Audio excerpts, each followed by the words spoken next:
Welcome back on the Good Morning Artesia Radio Show. Coach Michael Mondragon joins us from the Artesia Bulldog Boys basketball program. Good morning, Coach. Good morning, Gene. How are you? I'm fine. We've been here in Artesia this whole time. Where have you been the last? You've been doing a lot of traveling. Oh, I'm telling you, this last month, we've December, what was it? We played Del Norte. It was December 13th or 14th. We've had one home game. Right. Which was the Tuesday with the 7th or 8th against Carlsbad. We just got back from Albuquerque, played in the Hope Christian Tournament. Really, really, really pleased with our guys. I mean, we're starting to come together. We're starting to get to that point where, you're getting that momentum. You're starting to peak. You're starting to figure everything out. We're getting there. We're not quite there yet. But really pleased. Came out on Thursday and whooped up on a Shiprock team. I think I ended up winning by 50. Got everybody in the game, which was good. Played a really, really good Taos team. Had them down 8 or 9 early in the first half. Ended up going down 3 or 4 at halftime. And was right there with them. Kind of got away from us there, end of the third, beginning of the fourth. And that's probably one of the best teams we've played in 4A, if not the best team in 4A. So, like I told our guys, those are the guys that we've got to be able to beat to bring home a trophy. And really pleased the way we competed. Just didn't make shots, didn't rebound the ball very well. They were big. They went 6'7" and had 2 6'6" with them. So huge. It's just weird, Gene. Everybody's got height this year. I don't know what happened, and it's just been one of those years. Everybody's got a 6'8" or a 6'9". In some cases, Los Alamos a 6'10". But we're doing a good job. We're getting better. We're improving. And then finished out the weekend with the third-place game with a 25-point win against West Las Vegas again. Really got a lot of people in, really worked on some stuff. So really pleased with our guys. Great trip. I love that trip. Something we're going to continue to do. Is our first time to be in that tournament. I liked the getting up to Albuquerque. It's almost like state, We leave the day before, stay in the hotel, handle, going to the gyms and having shoot around and getting ready to play at different times throughout the day each day. So really pleased, really proud of our guys. Thought we competed really well and was able to bring home a third-place trophy. So that's always a nice thing. Yeah, no, that's that makes for a successful trip, and you get to see some different teams. I mean, around here you see the Hobbs and the Roswells and the Carlsbads and so forth, but there you get a chance to see some of the New Mexico basketball. I've always heard there's a difference between northern New Mexico basketball and southern New Mexico basketball. You coached. Was Moriarty considered north? Yeah, I would think south? So what is there a difference, or is that just something that people put in their mind because it's north versus south in general? Well, I mean, in my years, like I said, I've been coaching and teaching, and been in basketball since I've been born. My dad's been coaching for over 20 years and been all over the state. I think the biggest difference between northern and southern usually doesn't have height. Northern usually has fast, athletic, quick, want to get them down, run, shoot, press, a lot more, run and gun. Whereas the South, outside of Hobbs, you wouldn't have that as much. And then they definitely have kids that play just straight basketball, and I'll argue to Coach Maupin and Coach Henderson is New Mexico is a basketball state. I mean, it is a basketball state. The South is primarily a football, and then the North is basketball where, I can honestly say in the last 10 years, we've flipped that. Carlsbad's been really good. We've been really good. Hobbs is always really good. Roswell. Lovington's another good team this year. I mean, so the South does have some basketball. It's a little bit different. We're a lot more physical down south, bigger kids, because we do have those multi-sport athletes that then tend to play, your football and your basketball and baseball and things like that. But I would say it's kind of changed a little bit. I definitely Northern, they love their basketball. They're going to fill the gyms. They're going to always be back in their teams. COVID's kind of taking some of that away, like our guys, we just got done playing in Pewaukee, and if it wasn't for COVID, I think it'd have been a packed gym, and it's just one of those things. But I mean, it's definitely competition-wise, you see a lot of competition in the South and the North. There's good teams in both, so it's just they tend to follow a little bit better in the North just because they are considered more of a northern sport, and one thing about us, we're really good in football, really good in basketball, really good in baseball, really good in track, and we put a lot of good product out there regardless of which sport, whereas the North, they tend to primarily focus on that basketball. So that's kind of where you get that northern New Mexico mindset. Yeah. Well, I think we've also done pretty well in bowling, and we've done pretty well in softball the last few years too. So, oh yeah, we're on a lot of people's radars. They don't call us the City of Champions for nothing, Gene. We put a good product out there. So yeah, absolutely. I know Artesia puts on an excellent tournament. Yes, sir. When you have a chance to go to other tournaments, do you see some things that you appreciate that other folks do at their tournaments? And I'm sure the school folks are great to work with when you go up to like Hope Christian and stuff. Oh, absolutely. And Hope, they did a great job. Their staff and community, Coach Murphy, they put on a great tournament. Their facilities aren't as big as ours, so it's a little bit smaller. But yeah, you get ideas. That's one thing. We're actually thinking about in our tournament on that Saturday, actually using the red brick and pushing games up so teams can get out of here earlier. That would probably be the only thing that I think we've got to get better at. It's hard keeping teams here all the way till 7 at night on Saturday when some of them have been here since Wednesday, kind of like us and Hope.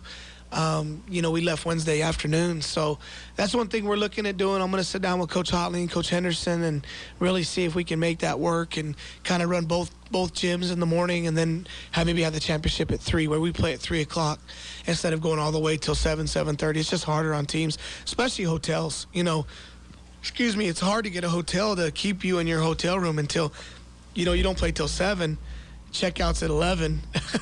Right. From 11 to 7. Keep our stuff here until we leave at 10 o'clock tonight. And the hotel's like, well, that's like another room. Right. And that's something like, it worked out really good for us at Hope. We played at 3:30, so checked out at noon, went in 8 pregame, went to the gym. It worked out really well, but it's harder for those teams that, you have later start times. It just gets really, really hectic as far as what are you going to do? So maybe go to a movie, maybe, it's just a lot. You got to figure out what you're going to do with those guys until your game time. Yeah. So, well, there was a Five Guys like right across the street from the school. Yeah. I was looking at it because I almost came up Saturday to do the game, but Joby changed his schedule around a little bit to help out so he could be there for all 3 days, sir. which we were glad to have him there. Right. No, that's one thing I like about Albuquerque too. A lot of choices. Took a guys to a pizza place. It was called Fresh Baked or I can't remember what it was. Really good homemade pizza. Had some good Mexican food. Went to we didn't end up going to Five Guys, but we went to the sub place. What was called Firehouse Subs. The guys really liked that. Good. And then they had a really good breakfast at the hotel, full-blown breakfast buffets. So we got spoiled for a couple days. That's good. This week, of course, you've got 2 more games before district starts. Yes, sir. You got Roswell tonight in Roswell. Their boys have been a little bit down this year, but you can't look past them, can you? No, sir. It's Roswell High. We talked to Joby yesterday. Roswell High is, they won district like 6 or 7 years in a row and very predominant basketball program that's been very successful. They are a little down, lost a lot in that senior class last year, but they're still going to be good. You're playing in their gym. They want to press you. They want to get up and down. They want to run. They want to turn you over. They're not quite as big as us, but don't let that fool you. They're scrappy. So very, very tough. And then, of course, Friday probably playing the best team in the southeastern part of the state in Hobbs. I think they're 17 or 18-2. Very, very good team. Very athletic. Very fast. What's nice is both these teams are going to press us. So they're going to expose us a little bit as far as pressure, and I think that we've really worked on that, and that's something we've gotten better at, and that gets us ready for district, which I think Lovington's going to do the same thing. So it's really nice to finish up with 2 really good 5A schools that are going to make you better, and then it's nice getting back home on Friday, and then we start district. So it's going to be a good week for us. Yeah, it is. And both of those teams are really good at what you're talking about. I remember, they'll score a basket, and I'll look down on the sheet to write the number down, and then when I look up, 6 more points have scored because they force the turnovers and they quick to make you pay when you make turnovers and stuff. They're good teams that way. And athletic, they want to run and gun. They want that game in the 90s. They don't want to slow down. They don't want to, where this weekend we've got to pace to some of that where, a Pius and some of those teams, they want to slow you down. They want that game to be in the 30s and 40s. They want to grind it out. And that's where I firmly believe, we need a shot clock in the state of New Mexico for some of those teams. But we want to run too. So we definitely definitely want to run, and we want to make teams pay for pressing us. So definitely they like the style that we play, and definitely like the way we get up and down, and they're going to help us in that. We just got to make sure we guard and take care of the ball and not have those turnovers, because like you said, that press, it can really turn into 6-8 points in a matter of 30 seconds if you're not careful. Mm-hmm. So you got to make sure you take care of the ball. So as a coach, regardless, you got a situation like that where you're either where it looks like momentum is really getting crazy out of hand. I mean, you only have so many timeouts that you can call. So as a coach, when do you finally say, okay, we gotta we gotta slow it down here? Well, I mean, I've got a different philosophy. I don't know about other coaches, but early in the season, especially, like, I don't know if you remember the Carlsbad game. Carlsbad went on like a 6 or 8-0 run in Carlsbad, and that was in December. Our staff knows early in the season, I want to see what kind of toughness our kids have. Mm-hmm. I want to make sure our guys can work through that. And because it may be in the district where we don't have timeouts and a team goes on a run, how are we going to handle it? So early in the season, I tend to let our team play through some of those runs. We're here later in the season against, Carlsbad. I'd say 6-8 points. They go on a 6-0 run, maybe call a quick one in 30-second and really talk to our guys and get them calmed down. But, again, it all depends on where we're at in the game, what time of the game it is, how many I have left. I tend to like to save some for the second half, because if you notice in a tight ball game, you're going to need those timeouts at the end of the game. So I try not to waste them, but sometimes you have to. If it goes past 6-8 points, I'll probably burn one. So it just depends on different coaches' mindsets and philosophies. Sure. I know, prime example, we were playing in the pit, 6-7 years ago, and we were playing Espanola, and they had a huge crowd, and they scored two quick buckets. So 4-0 run, I caught one right away.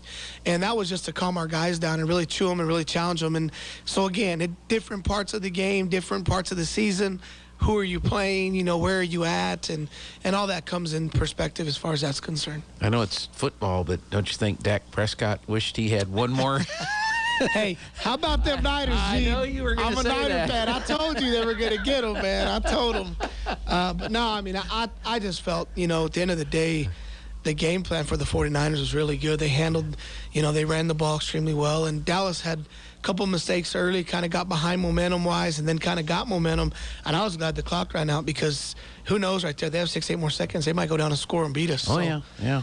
But but yeah, that's a situation where you wish you had that last timeout with you, but if they didn't call the timeout earlier, they wouldn't have had even the time they had. It's got to be tough trying to make those decisions there, Well, Gene, like anything else, they're armchair quarterbacks in the newspapers. Hindsight's 20/20, and they can always second guess what you're doing and how you're doing. And just like even the Cowboys, they're talking so much about Dak and their coach and how horrible. When's the last time the Cowboys won their division? It's been a while. Oh, they swept the division. They didn't lose a game in their division. So, I mean, it's really easy at the end of the season to talk down to those guys. And yeah, they lost a home playoff game, but heck, they were something like 12-4, won the division, had a home playoff game. And when you get in the playoffs, there's not a hotter team than the 49ers. That's right. I mean, that's the team you kind of wish you wouldn't have faced first round. But again, matchups and where you're at. And, yeah. I mean, it's really tough. I don't know how many state titles we'd have had in football or even basketball if we don't face Roswell in the playoffs first round, or Goddard the playoff. I mean, it's all about matchups and where you end up and getting a little lucky and that kind of stuff. But definitely, please, anytime you beat the Cowboys. My wife, and they're not very happy. They're all Cowboy fans. So I've got bragging rights for a year. So here we go. Well, that happens quite frequently, unfortunately. I saw a joke yesterday. Please don't get mad at me, Cowboys fans. What kind of tea do the Dallas Cowboys love to drink? Choke tea? I don't know. Penalty. I'm sorry. That was a good one. Well, thank you. I didn't think of it as somebody else did, but I grabbed it. So, well, who'd you bring with you today? We got a big junior here. This is that young man I told you that earlier the year this year, first day of school, we had a big 6'6" kid walk in the door, and this is the gentleman that we were talking about. He's really grown up. He's really gotten better. Man, he's improved since August all the way till now. And, when he gets in there, he just plays hard. He's really coachable and really doing a lot of good things. And I know he's going to have a great second half of the season in district, and really looking forward to what he's going to be doing moving forward. So, Chance Campbell. Chance, thanks so much for coming in today. Thank you. Tell us a little bit about yourself. Are you originally from Artesia? Yes, I'm originally from Artesia. Okay. And you walked in? Well, not necessarily. Last year I didn't play basketball. Mm-hmm. I had problems with the masks and stuff like that. And Well, we all do. yeah, So, Yeah. but you decided to go ahead and come in and try to get on the team. Yes, Had you sir. played basketball before? yes, sir. I was on 9th grade white team. Okay. Yes, sir. Well, tell us about your family. Parents, brothers, sisters, anything? I have my Lisa Campbell and Randy Campbell. That's my mom and dad. I have 3 other brothers. Jake Daly, Cody Garcia, and Tyler Campbell. Okay. So where are you in that? I'm the youngest. Okay. You're the spoiled, rotten. Yep. I'm the youngest, but I'm all taller than them, so they hate it. You gotta grow up. You still growing? Yes, sir. So good. Yes, sir. Good. Well, that's great. Is basketball the only sport you play, or are there other sports that you participate in? I also play golf, but that's just I'm mostly on basketball. On basketball? Yes, sir. Okay. Who inspired you to, who handed you the basketball and said you're going to play this sport? I don't really know. My brother played it, and Jake Daly, he played it, and I just really liked it from him. So Yeah. Well, being tall kind of helps. It kind of it helps a lot. A natural for basketball. What position are you on the team? I'm post. Post. So what does the post do, or what are you supposed to do? For what I do, I just rebound, block out, and mostly on offensive side is post up my guy and get in a better position than where he is. Good. Who are you've had a chance to play quite a few games this year. Who are some of the more challenging opponents or players that you've gone up against so far this year? I bet there have been some good Like ones. this weekend, Taos. Taos was really big. They like to get physical and stuff like that. Going against that 6'10" kid, there was no way. There was no way I was out rebounding him. So Yeah. Well, what'd you learn from that experience, though? when he's going up, box him out and not worry about the ball. Worry about him more than the ball. That's all. That's a good experience then, and hopefully that'll help you out. Now you're just a junior this Yes, year. Outside of basketball, can't say basketball. Do you have any favorite classes or teachers at school? Mrs. Wachter, she's really good. Now, what does she teach? She teaches language. Language. Yes, sir. Okay. Kaufman, she's my ag teacher.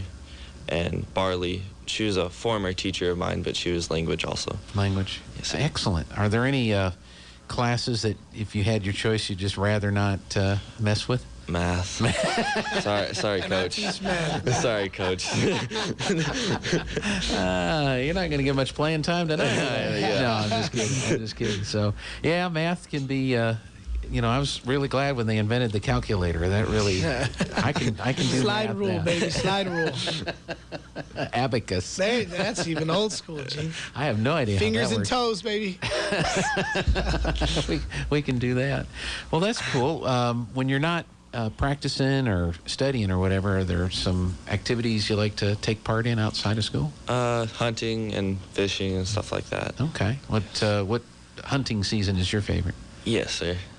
Any of them? As Yeah. long as he's got a gun in his hand, he's good. Deer, elk, Uh-huh. stuff like that. Yeah. Yeah. So what's been your best so far? I'm not sure what the word is. What? Deer. Kill or Yeah, your best kill. trophy. Trophy. I haven't had like a trophy, like I would say buck, but it's all right. Yeah. Where's the best place to go hunting in New Mexico? I don't know, honestly. It's this year. It's been you couldn't find anywhere. From what I've heard from Water, other is that what it people. is? They're on the water? Yeah, that and all the rain we've got. All the grass is so high. You go into places and you can't even see where they are. Yeah. That could be dangerous for a lot of reasons. Well, as we said earlier, you're just a junior right now, but have you given any thought to what you might like to do after you graduate? I don't think I'll be going to college. I just don't like that route. I'll probably end up at a trade school. Might go to like Carlsbad for a trade school or anywhere else. But yeah. Being tall is kind of cool, isn't it? Yes. Tall. There's tall and there's advantages. chance. Like tall 6'2", man. This dude's 6'6". Yeah. I'm hoping, he gets a good growth spurt. Gets to be about 6'9". That would be awesome. 6'10", I'd be okay with 6'10". Are you okay with constantly hearing, can you reach that for me? Can you get that for me? Do you hear that quite a bit? It gets repetitive. Yes, sir. But you don't mind, do you? No. Oh, Yeah. no, sir. But I bet it's kind of a challenge sometimes finding like shoes and Yes, pants sir. and stuff like that. Sweatpants. You Yeah. have to order them. And pants, now I have to start ordering them. So, Yeah. Go to the big and tall stores. So that's not a bad thing. So, well, good. Was there anything you'd like to add? Anybody you want to say hi to today? No girlfriends. No. he ain't going down that road. He's a smart man. Smart man. Not yet. He might have a couple in line and he says the wrong one, What's great is, everybody looks up to him, for so many They got to reasons. look up to him. Well, that's great. Well, you play Roswell tonight, Hobbs on Friday. Have you been studying those teams? What do you expect out of those guys? I haven't really been studying them. I've just been preparing for like our coaches, doing what they ask and just apply that to Roswell and Hobbs. Well, that's tonight. Roswell's tonight. They're usually pretty good. So, and they usually have a pretty fired up crowd. And then you guys never get to see the performance at halftime. They're good, aren't they? What do they call Charlie's them? Angels? Charlie's Angels. They always put a great dance routine on while you guys are in there getting yelled at. So it's it's not always yelling, Gene. It's called coaching them up. coaching them up. That's right. That's exactly right. Coach, anything else you'd like to add today? A few things. Don't forget, we have our golf cart raffle with the trailer. We're getting close. We're about a month away from raffling that off. If you haven't got your tickets, we'll be selling them on Friday at the homecoming game. It is homecoming week, so thanks to Coach Humble and all of the student council for doing what they're doing. I got to give a big shout out to Mr. Dave Mullins, man, our bus driver. He was a trooper all week last week. Poor man Pat lost his wife, 2 weeks ago, and they were praying for you and we're here for you. But we sure enjoy having him. It sure is fun to have him on our bus with us, and he just adds a whole nother level for us. And he does a great job and really takes care of us. And a big shout out to Mr. Thad Phipps, going to be our new superintendent. We're really proud of that. We're excited. The direction Mr. Noel's done a great job, and it's just so nice to have that Bulldog continuity, and we're looking forward to that, and just really proud of our guys. Thanks for everybody who sent texts over the week. Had a lot of texts over the weekend, and the people who made the trip up to Albuquerque, and thanks to Joby and KSVP. They were there the whole time, and man, we're so blessed to have such a great community that supports us and our parents and our program, and looking forward to a good week of basketball. So don't forget to buy your tickets, and we really appreciate everybody that supported our program that continues to do what they do behind the scenes to help us be successful. Very good. Coach Michael Mondragon, thank you so much. Thanks, Gene. Appreciate Chance you. Campbell, thank you. Good luck Thank to you. you.